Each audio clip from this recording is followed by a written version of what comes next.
Hey guys, this is Savannah with earthandwater.co, and today I am with Becca Briggs, who is a coach and creative.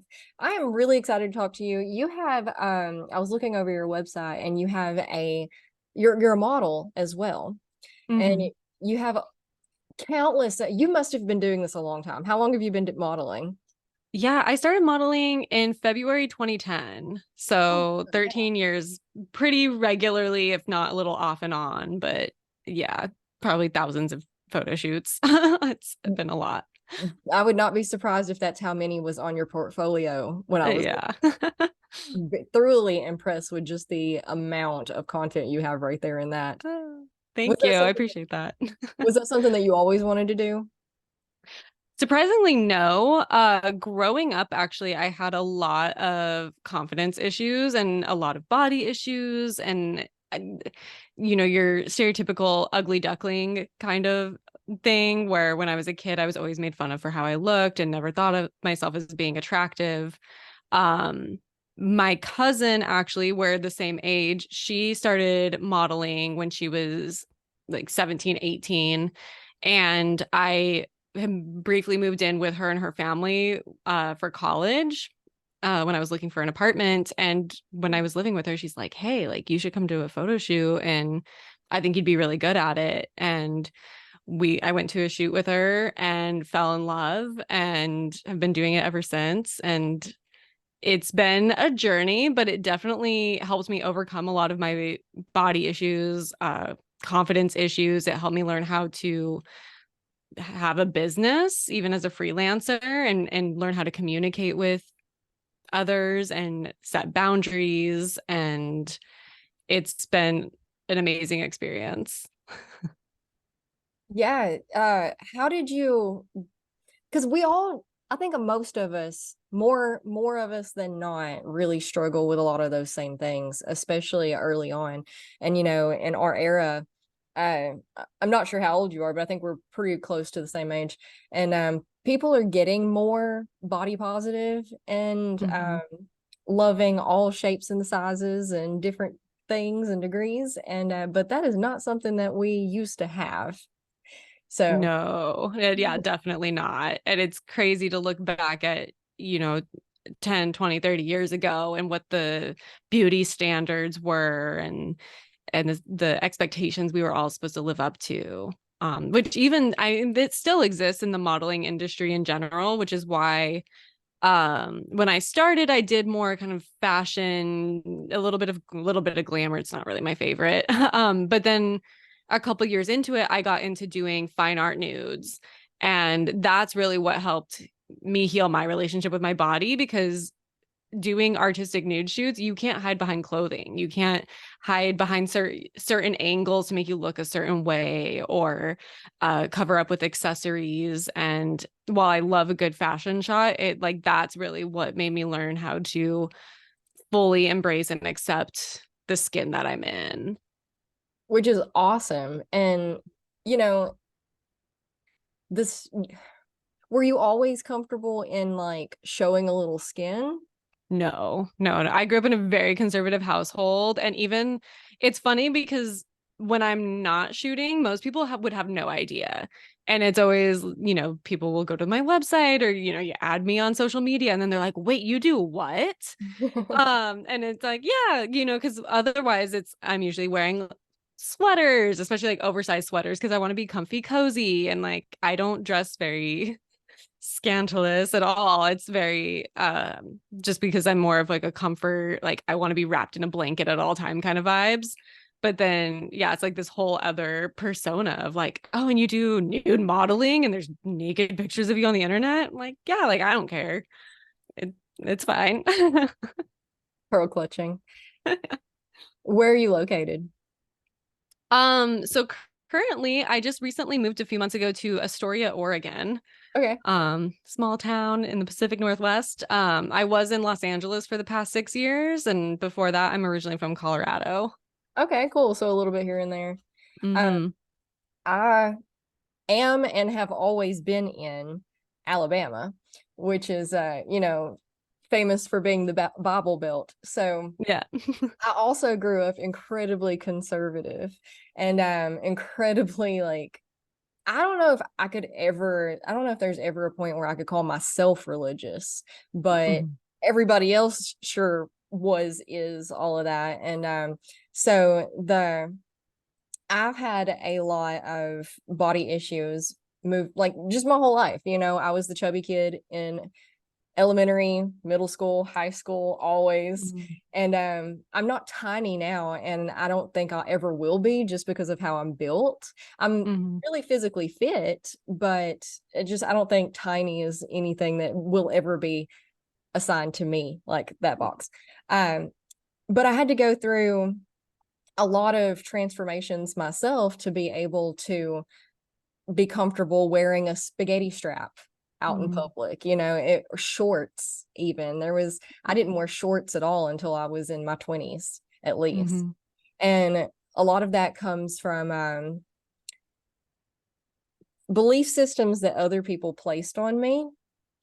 And Mhm. you know, just lots of other people's opinions. So when I first started getting comfortable in my skin, which was only the past 3, 4 years, maybe, and I started wearing more revealing clothing, not because I was trying to be, you know, sleazy or whatever that people assign to it, but just because, for one, I live in Alabama, it's like 95 degrees most of the year. Right. It's hot. And then for two, just because like I felt pretty in that. And that's what Mhm. I wanted to walk around in, you know. But it was a Yeah. really um not only do we have to heal how we feel when we look in the mirror, but we have to heal how other people have made us feel so that we can walk out of the house looking like that. They're two completely different Mhm. things, becoming comfortable in your skin with yourself and becoming comfortable in your skin with other people. Seeing yourself like Absolutely. that. And it's really crazy how even one comment can stick with you for so long, or reframe beliefs that you have in your head about yourself. I know, like, for myself growing up, um some family members, like mostly my dad, but there were other family members too, like I would get made fun of for my feet a lot, and like I would not wear open-toed shoes or wear sandals for the longest time because it was like I was very self-conscious about my feet, which is like, feet are just weird in general in my opinion. But They really are. it's like you hear like a couple comments and you're like ashamed of the certain part of you, or um it just like sticks with you for so long. And then I think it's once you kind of start this journey of finding love and acceptance in yourself, you're like, I actually am attractive for who I am and for what I have. And like, why am I going to let this person have such an influence on my beliefs about myself that don't, you know, it's irrelevant to how I feel about myself. It's just their opinion. And most of the time, the negative feedback we get are people's projections for their own insecurities. It's not even about you. And it's sometimes it can be hard to wrap our heads around it. But at the end of the day, it's like whether you're getting a compliment or an insult, it's about that person, not you. Absolutely. A lot of things that helped me was for one, knowing the projection is a thing, and Mm-hmm. that a lot of people are, most all of us have more or less the same insecurities.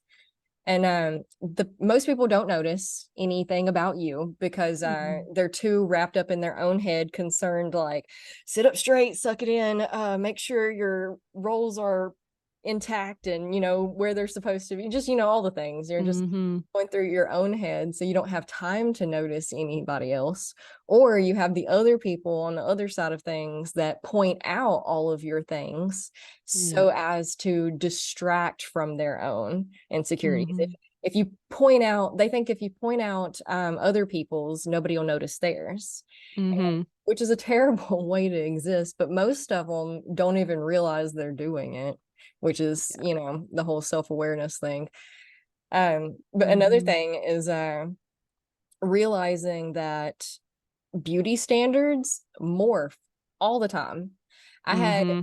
there's not a single human characteristic that has not at some point by someone been found to be attractive.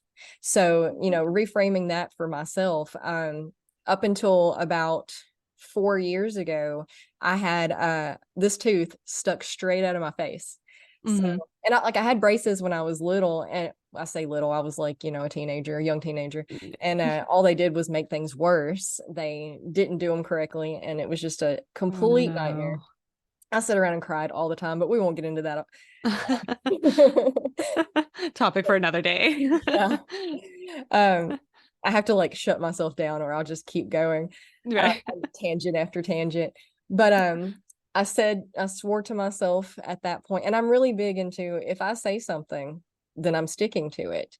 And I Hmm. said when that was going on that I would never, ever, ever have braces again. So I just dealt with it, and I did ended up getting Invisalign about Hmm. 4 years ago ish or so, and it was the best decision that I ever made in my life. But I need everyone to know that because I spent my whole life not smiling because I didn't want Hmm. people to see it. People did make fun of it, Yeah.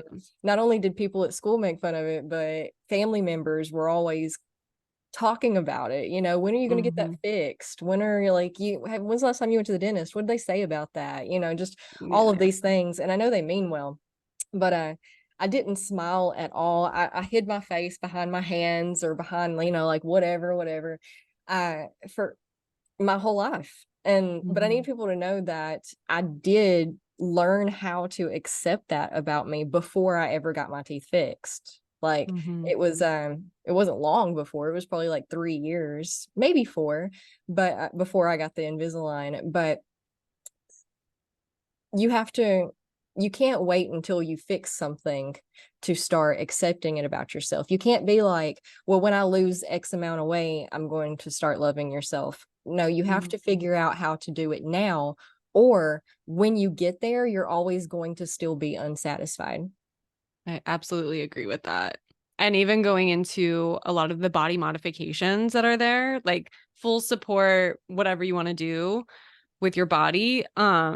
But that is something that I've noticed as well is that if you're getting some sort of, surgeries, injections, whatever it is done to hide or fix something without first accepting where that is, it'll never be good enough. And that's when you see people really get addicted to the process of getting all the procedures done or going through all the changes. And it's covering up the core of this not accepting yourself in a certain way. And I just wholeheartedly believe, do what you want to do. It's just probably healthier, more beneficial if you can say, I accept this in myself and I love myself for this. And I would like to do this change. At least it's coming from a whole standpoint and not trying to fix, like fill a void or fix something for the insecurities and judgments and critiques, because that's usually when I notice when people do that is fast forward, they end up regretting it, or again, end up kind of, there's always something to fix, quote unquote, with you that doesn't actually need to be fixed. Mm-hmm. And then you end up looking like a completely different person than who you are. And it's such a detachment from the skin that you're in, the body that you're in, which is beautiful for who you are as is. Yeah, which comes back to the discovering yourself or finding yourself point. Mhm. Um, you don't, that suggests that you were somewhere else to be found, right?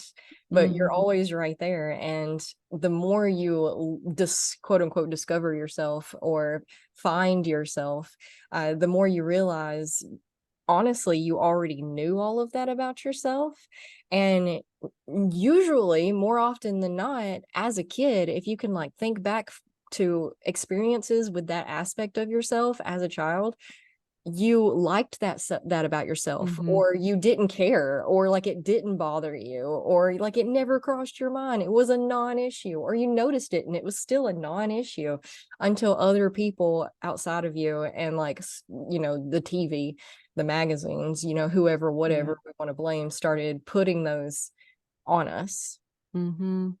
And that's ultimately what got me into doing life coaching now is that idea of breaking down these layers of who we're told to be, who we're influenced to be, who we have these beliefs around who we have to be and should be, to really bringing out that core of who you are on an internal external level. Like because it's always, like you said, it's always there. It's just buried under these layers that we need to clean out and get to that core so that you can actually be who you meant to be the whole time, who's been there the whole time. Yeah, it's the layers that we're hiding behind Mm-hmm. to try to Yeah. please other people. That's been coming up a lot lately in my episodes is external influences versus internal influences. You got to when we live our life externally, we're always trying to please other people. We're taking their opinions into account. We're uh, changing ourselves or living our lives to fit into what others expect us to be, the world expects us to be, culture, religion, whatever it may be. It's never, you're chasing something that can't be caught. Mm-hmm. You Yeah, it's have an to, endless journey of yeah, never enough. yeah, you have to sit down and actually figure out what parts are you and what parts were given to you by someone else. And when you start figuring that out, and you can, which is not easy, for sure, Mm-hmm. it is not easy, especially when you find your things. It's like, well, I really like that, but I also really like that. Does that mean that's me? Yeah. It's a piece of you, but then we're Yeah. getting into branding and aesthetic and stuff, but it's a little off Yeah, there's topic. so many layers there too to uncover, and that's another thing that I guess has been coming up a lot in my world is that something can be a part of you, but it doesn't have to define you. So these parts, when you start uncovering these different aspects and you're like, oh, this resonates or I identify with this, is it can be a part of you, but it doesn't have to be your whole identity, or you don't have to attach your identity to it. It can just be a part of that's come up a lot recently, more so with emotions. Is emotions can be a part of us, it's a part of what we're experiencing, but we don't have to attach or identify ourselves with our emotions. And similar with beliefs that we have, is it's just a belief that we have the power to change if we want to, but it doesn't have to be a part of our identity and our sense of worthiness. Yeah, I think the best thing that we could do, which I'm not going to say I think, a lot of the teachings Mm-hmm. tell us to be unattached, right? Yeah. The best thing that we could do is be unattached to everything. And people hear that unattachment thing and they immediately go straight to their loved ones, right? Well, how could I not be attached to my loved ones? Well, you don't really have to think about it that in depth right now. When you're getting into being unattached, you got to take a step back from your emotions. Like you said, they're Mm-hmm. happening, we're experiencing them, but we can do so from like a step back point of view. And we can take a step back and be like, oh man, that's happening. Wow. Mm-hmm. Yeah. And just feel like getting curious with it of, oh, this is happening. I'm feeling this sensation.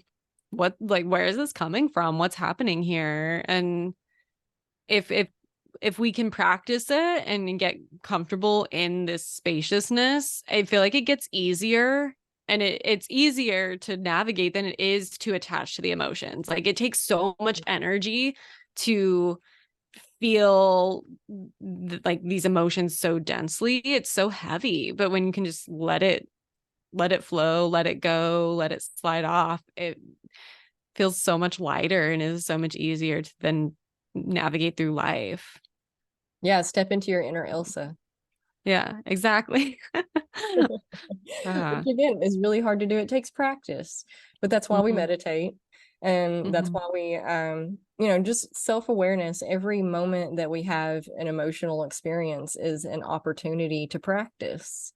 mhm, The Not only practice letting it go, but practice hearing it and understanding it and listening to it, because our emotions are telling us, they're trying to direct us, right? They're trying to mhm, tell us, steer us around.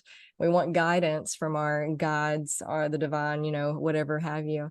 But a lot of times that comes from our emotions, they'll use that yeah, to steer us around.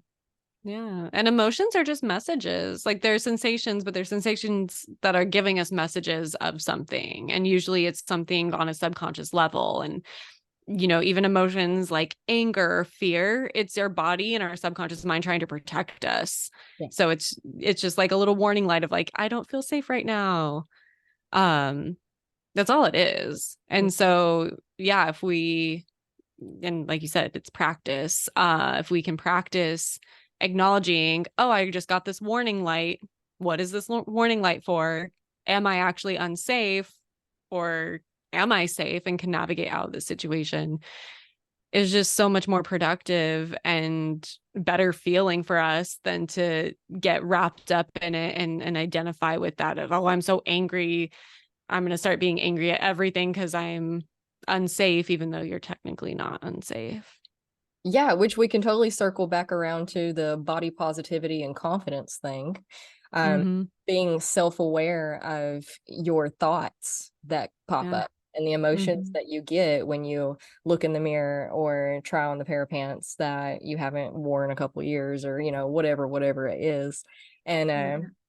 navigating those emotions there, asking them where they come from. Where did, like, who, a lot of times you want to take a step back with the breaking down insecurities thing. You want to take a step back and follow that emotion towards when you think the first time you ever felt it was. Like, when did you feel Mm-hmm. that emotion tied to this thing? And kind of Absolutely. just dissect and analyze that situation and figure out if it was a truth that you want to carry with you or not. Um, Mm-hmm. and then the practicing, noticing, because a lot of us aren't aware of how negative our self-talk is and how harmful our self-talk is. The voice in Mm-hmm. our head, excuse me, listen, talks to us more than anybody else, anything else. So Mm-hmm. being aware of what it's saying and asking yourself, would you say that to your best friend? Mm-hmm. Would you say that to your daughter? Would you say Yeah. that to your grandmother? Like, whatever have you, whatever helps you. It's just about being aware and then reworking that towards a positive light. Mm-hmm. Totally. And I know one other layer that kind of I experience, especially in terms of modeling, is when I got into modeling, and especially when I started doing more of the nude modeling, was everyone had an opinion about it. Uh-huh. There were lots of thoughts and a lot of shares, and for a while, I kind of went through these layers of really trying to prove myself. So if someone came back with a critique or a complaint or something, I was like, motivation for me to do more. I was like, okay, let's go. I want to fight against what these people are saying and prove myself, which at the time I thought was me being confident. I was like, oh, light the fire, let's go. And it took a few years for me to actually reflect on that and say, ooh, that was actually my insecurities coming up, that I was trying to prove myself against their criticism. I was still taking their criticisms to heart. Mhm. And it was trying to do stuff, to spite what they were saying, to prove you're wrong, which was still me feeding those insecurities from their judgments. So it took a few years until I could feel fully embrace. I actually don't care what you think or say about the matter. You can have your opinion. And if you feel the need to tell me for whatever reason, like, okay, I guess. But it's not going to motivate me or demotivate me one way or another. Like, I'm just going to do what I'm going to do because this is my life and it's my decision. It doesn't have to impact you at all. I think a lot of Um, people fall into that trap. yeah. I did Yeah. too. Mm-hmm. Yeah, the more people, yeah, I agree completely. The more people had opinions about things, the more I was like, oh, I'll show you. All right. Right. Even as far as, making comments on an outfit, or like, oh, that, and you're like, okay, I'm going to wear this outfit more. Or makeup is a big one too, is, oh, you're wearing a lot of makeup. Be like, okay. Or like, especially when I was 18, 19, and I had started modeling, I remember I got my nose pierced, and my family was like, you are like, you look insane. You look like an idiot. Why would you do that? And I was like, okay. So then I got my eyebrow pierced and I got my lip pierced. I was like, let's go. And it was, and again, looking back, it's like, oh, you were really trying to prove yourself and prove that you were confident, but underneath the surface, you really weren't. You were still struggling and wanted people to view you a certain way instead of just embodying it completely as it was. Yeah, not rebellious at all. Yeah. Yeah. Yeah, that was a fun time. Um, was there a was there a transition between you being comfortable taking the pictures and then being comfortable sharing them, like putting them out there online and stuff? So it kind of all started around the same time where because again, when I started modeling, it was like clothing, some swimsuit lingerie.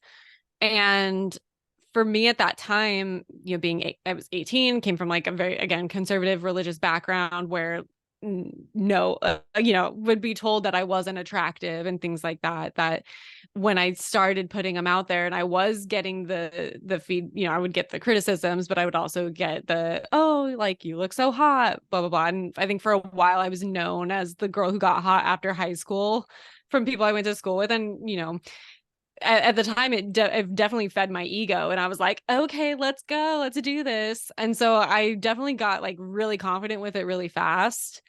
um Plus I genuinely loved modeling so much. Like I loved kind of having this persona, and it felt like almost like acting. I've never really tried acting, but it kind of is you're playing this Yeah. role, and it was a way to kind of embody a character. And I use it a lot for just creative and personal expression. So there's a lot of shoots where there's a lot of emotions of mine like coming out, and it's an artistic venture. And so it was really healing for me and just a good creative outlet. And I loved it so much that I didn't really care. I was like, I want this art to get seen. I'm so proud of it. I felt comfortable sharing it. And there's definitely some shoes that looking back, I'm like, oh, you probably shouldn't have shared that. Like, not great. Could have had a little better what's the term? Discernment on what what you put online. But I I mean, I was 18, 19. I didn't really care. I just did all the things. Um, and that is one thing that I will say is I've always kind of held fast in my beliefs of modeling is a part of me. The photos are a part of me. Obviously, I'm in the photos. But it's not my whole identity. So in terms of working at places, I'm like, I'm never going to work somewhere that's going to make a big deal about it. Because if you can't see past that to see my work ethic and what I have to offer and the skills that I have at the job that I'm at, like I'm not obviously not like posting my photos at my workspace or showing up to work nude or anything like that. So it's like, if you can't separate that from my identity, then I'm not going to be comfortable working here. Um, so that's always a boundary that I've set, and it has been an issue a couple times in the past, but for the most part, it hasn't been an issue.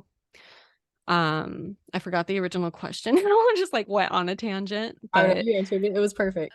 okay. Like yeah, it's been fun. It's been great. And um, I think it was over the years. Yeah, I would say now I feel more comfortable trying to think of like when it happened. I'd say probably between like 2015 to 2017 was kind of the transition of where it got to, I didn't feel the need to use modeling to prove myself anymore. It genuinely was just, I love doing this and I'm going to put it out there because I love it, but I don't need to prove anything to anyone with it. And Was that's kind of over.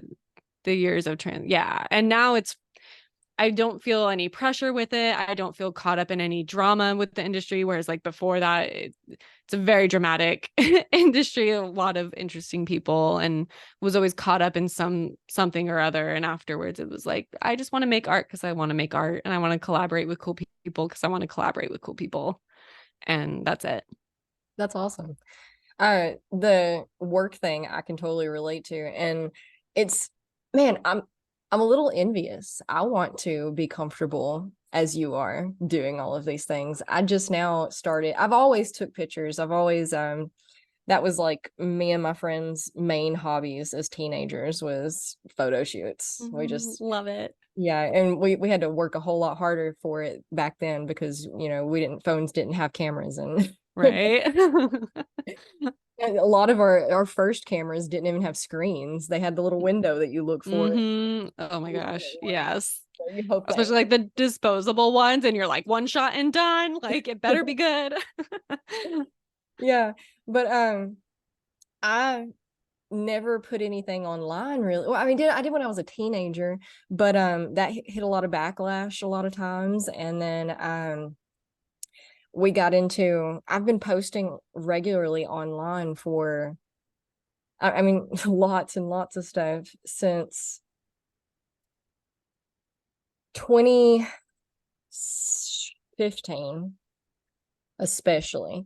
Before that, I wasn't even confident enough to like a Facebook post, much less like post something myself. I did not do that. And if I posted, it was like I would just share somebody else's thing. I would never share my own things.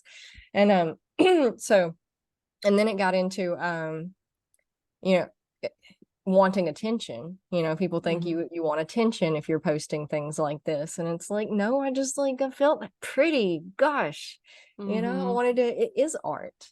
It is an art form. So I'm only just now getting to where I'll post pictures of myself in my own skin. I mean, like I don't do nudes, but who knows? Maybe I will one day. Yeah. But like I'll wear a crop top and whatever, and show a little skin, but I still hide behind other things. Like right now, the only way I'll post things like that is on my Instagram photos. I'll do Mhm. like, you can post like up to 10 at a time, and I'll post like something about my business. And then if you scroll over, it's like a couple of cute memes or something, maybe a tidbit from, telephone call. Sorry. Um, Maybe a tidbit from the book I'm reading, a little thing I clipped out. And then once you scroll over to like 8 or 9, I might actually throw a picture of me in there. Yeah. At least you're taking those baby steps to see how it feels. Yeah. Because it is, I mean, putting photos up, especially photos up that you feel really good in, is actually a really vulnerable move because you're putting yourself out there. And a lot of times, what I find is when you do something out of like in confidence and out of confident and you feel really confident doing it, that often tends to be the time where people will give you backlash. Like you will hear something, and it's because a lot of it because people are threatened sounds really intense, but like threatened by people who are feeling confident because of their own insecurities. Like it's coming from people who don't feel confident. So when they see someone being confident, they feel the need to like poke you down a little bit because I don't want to see you be more confident than I am, even though I'm not. And so when you're putting yourself out there, like it is very vulnerable because I'm showing myself and I'm showing my authenticity and my truth. And it's like exposing my core. And it can feel like really shitty to then have people downplay that or insult that. And like, but then kind of going back to like the detaching is like and projecting is realizing that being able to say like this doesn't have anything to do with me. This is your own issues because you aren't confident in yourself. I'm really sorry you're going through that, but like this doesn't have to impact me because like I'm just living my life. If you're that threatened by me feeling good and feeling confident in myself, that's so sad. Like I'm sorry that you're going through that and you're struggling, and I hope that one day you can feel confident enough to be strong enough to put yourself vulnerably online or out in the world, even not online. Because it's a bold move and a lot of people are not comfortable with it, which is why like most of like the online trolls and things like that, like they don't even have a picture on their account. Yeah. It's like it's so easy to rag on somebody for being open and vulnerable when you can't even do it yourself. Mhm. Yeah, you do. You hit this transition period through your journey of self-love and all of that too, where you go from fearing the quote unquote haters to being really sad for them. Mm-hmm. Yeah, it's just unnecessary energy that nobody needs. And it's if you put that much energy into actually improving your relationship with yourself and being like you could be this confident if you wanted to. Yeah. Like what a waste of energy. Like, It really do is. you? Hmm.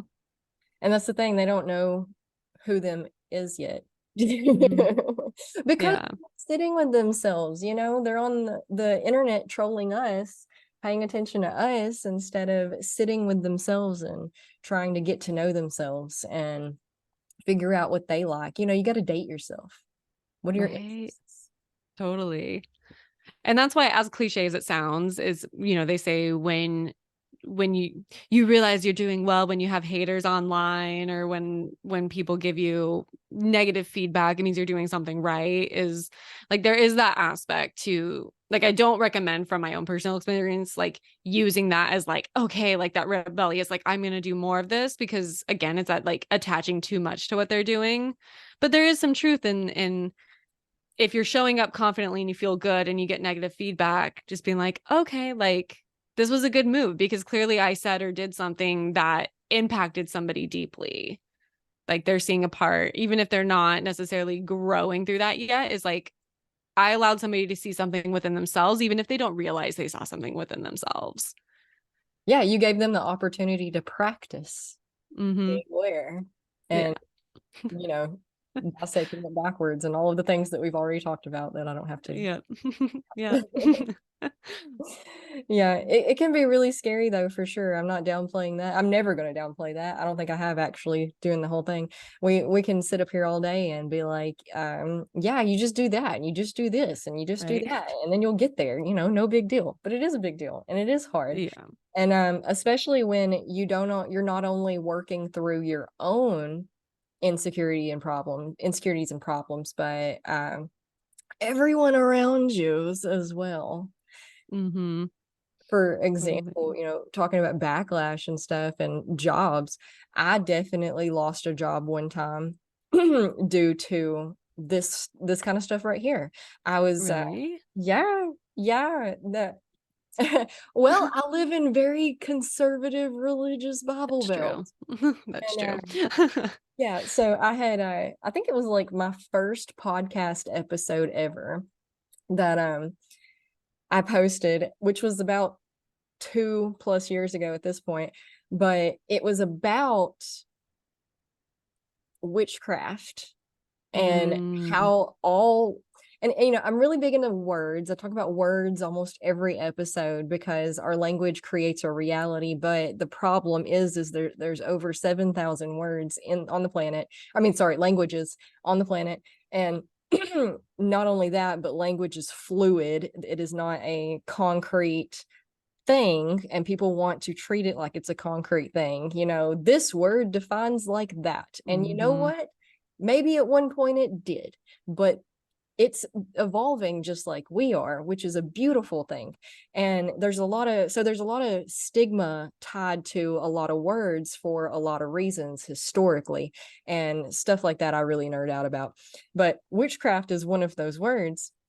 And all witchcraft is, or what people consider to be witchcraft, is meditation, uh Hmm. learning who you are and the world around you and how y'all work together and play off of one another. And it's about learning how to work with the gifts that the earth has given us as medicine and just like a lot of these things. So the episode was me talking about that, and the title of the episode was Witchcraft Equals Natural Science or something like that. No, man, I got fired and blocked across all of their social medias, Oh and my God. it was a little Um, they didn't make a big stink out of it to me. They were yeah. just like, they even like, yeah, it's fine. But Yeah. there really can be real repercussions to putting yourself out there and being yourself, which is one of the things that people are terrified of. Hmm. I seen an article not too long ago. It was all right, you know what?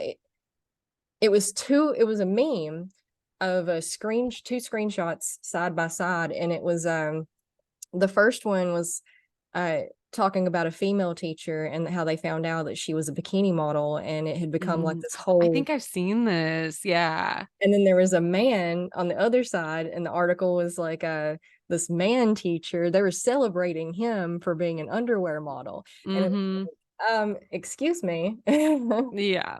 No, totally. And I would say, yeah, in general, women are way more susceptible from the judgments than men are. From both sides, as women judge other women and then Oh yeah. men judge women, whereas men are usually celebrated for their bodies and being attractive and showcasing, and women are influenced to cover up and be modest and At the same like, time, they want us to be pretty. Like it's yeah, a double, like, you can't win. no, can't win. And the other thing with especially the nude modeling in particular, and like I'll 100% say, like, nude modeling is probably not for everyone. I do low key believe like everyone should have at least one shoot in their life because it is so impactful, with a trusted photographer, 100%. Even just for your own usage. But putting nude photos on the internet, it's not for everyone, but there is, I've received so much feedback and I've talked to other models who've had the same experiences.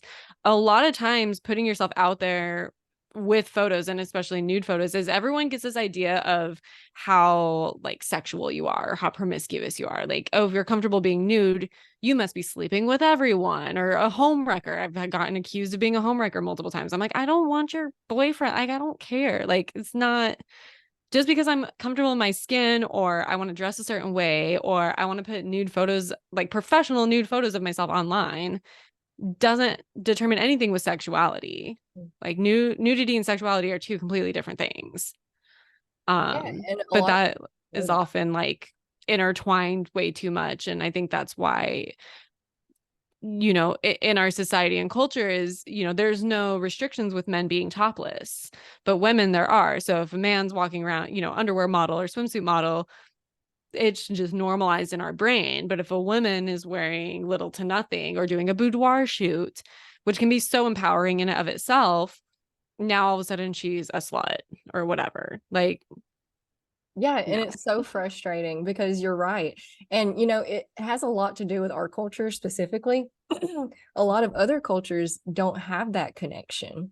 A Mm-hmm. body's just a body. It's whatever. There's, and you can go to the extremes and talk about like tribes and stuff who are still living the way they did thousands of years ago.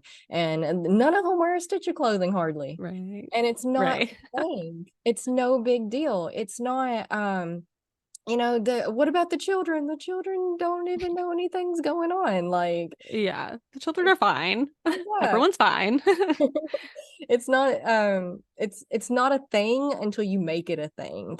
And then once you make it a thing, you're becoming the problem. Mm-hmm. We're just over here Exactly. existing. This is how Well, we were born.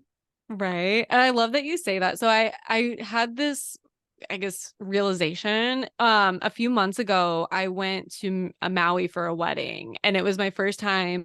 We went to a nude beach, and for all the nude shoots I've done, it was the first time I was like, I'm actually somewhere where you're supposed to be nude, and it's fine.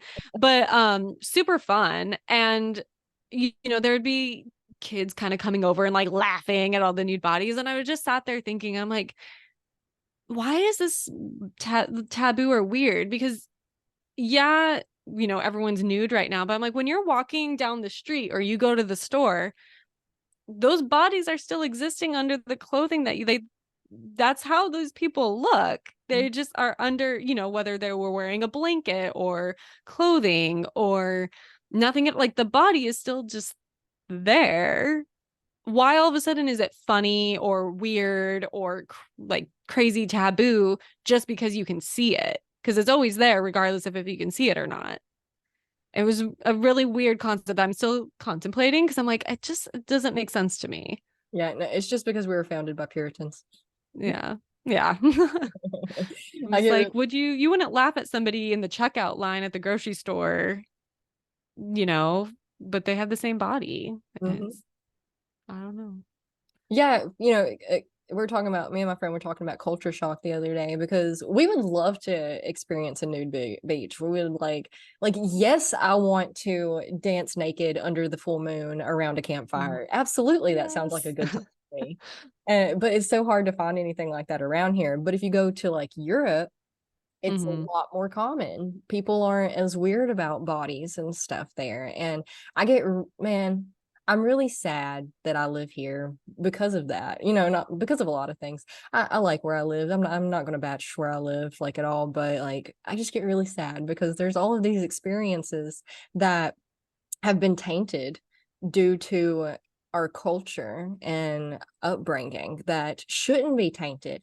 And tainting these natural experiences is how we end up with all sorts of like energy blocks in our sacral chakra and stuff, Hmm. you know, say like stuff we have to work through. And, you know, a lot of us can't even be comfortable with ourselves with our partner. You know, we'll Hmm. have a partner.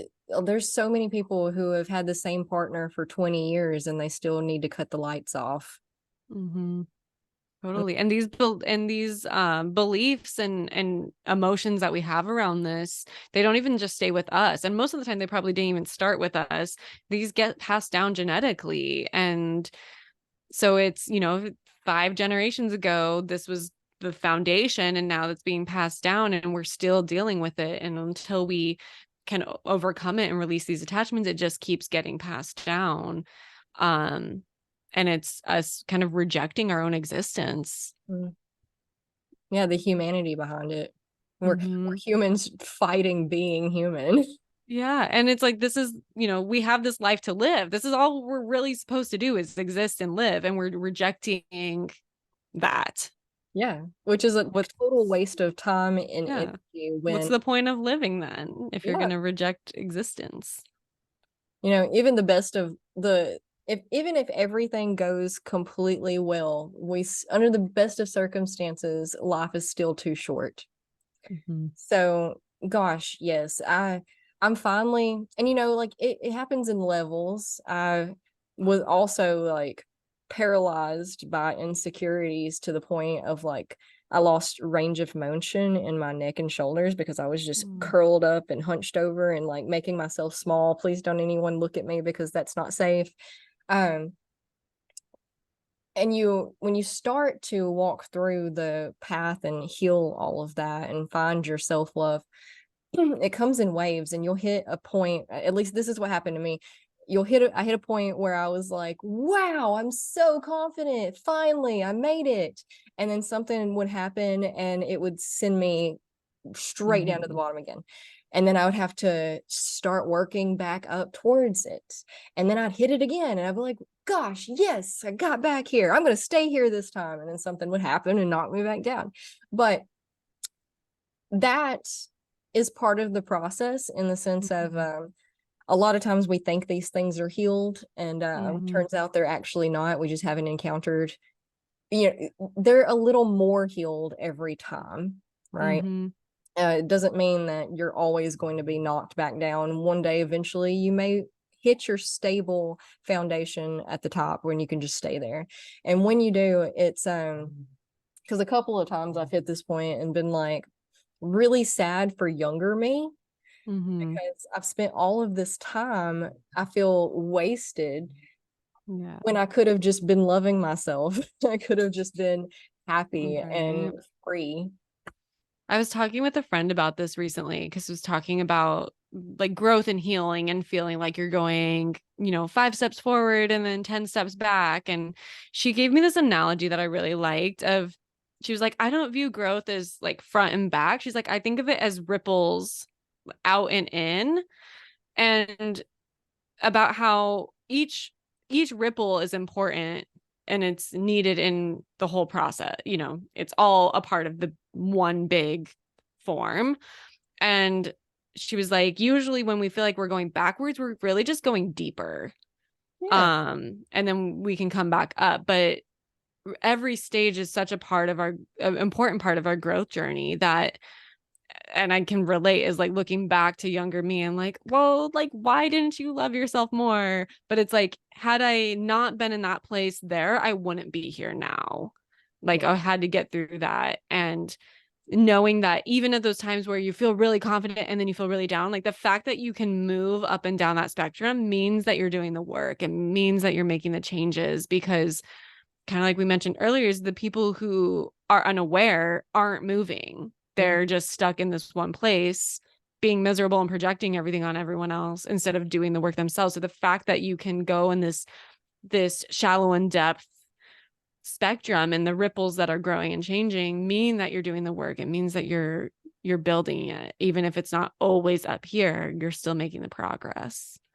Absolutely. We can all find that place of being that we want to find if we're just willing to keep looking and keep looking and keep trying. And I feel like it's beautiful because it shows you the potential. Like even if you get to this confidence level and then something happens and you feel down there, it's like, well, I know that I can have this again because I had it before.